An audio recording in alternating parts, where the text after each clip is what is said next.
राधे राधे प्रिय भक्तों। आज हम भगवत गीता अध्याय 2 श्लोक 58 का हिंदी अनुवाद समझते हैं। श्लोक का हिंदी अनुवाद इस प्रकार है।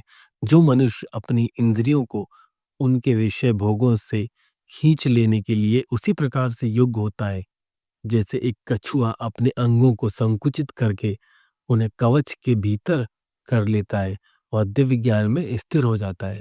व्याख्या इस प्रकार है।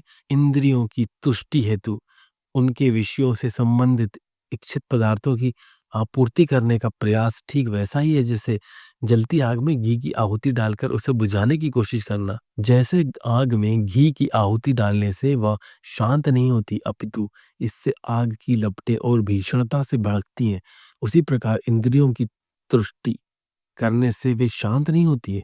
इन इंद्रियों की तुलना शरीर के खाज रोग से की जा सकती है।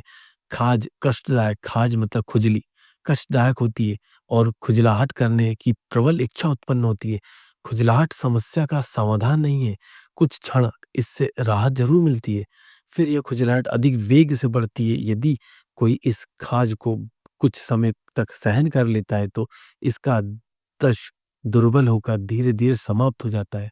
यह खाज से राहत पाने का एक रहस्य है। यही तर्क कामनाओं पर भी लागू होता है। मन और इंद्रियां सुख के लिए असंख्य कामनाएं उत्पन्न करती हैं, लेकिन जब तक हम इनकी पूर्ति के प्रयत्न में लगे रहते हैं तब तक ये सब मृग तृष्णा की भांति भ्रम के समान होते हैं। किंतु जब हम भगवान का अलौकिक सुख प्राप्त करने के लिए इन कामनाओं का त्याग कर देते हैं तब हमारा मन इंद्रियां शांत हो जाती है। इसलिए प्रबुद्ध व्यक्ति मन और इंद्रियों का स्वामी बन जाता है। यदि स्पष्ट करने के लिए इस श्लोक में कछुए का उदाहरण प्रस्तुत किया गया है। कछुआ संकट के समय अपने अंगों और सिरों को अपने खोल के भीतर कर लेता है। संकट समाप्त होने पर कछुआ अपने अंगों और सिर को खोल के बाहर निकालता है और अपने मार्ग पर बढ़ने लगता है।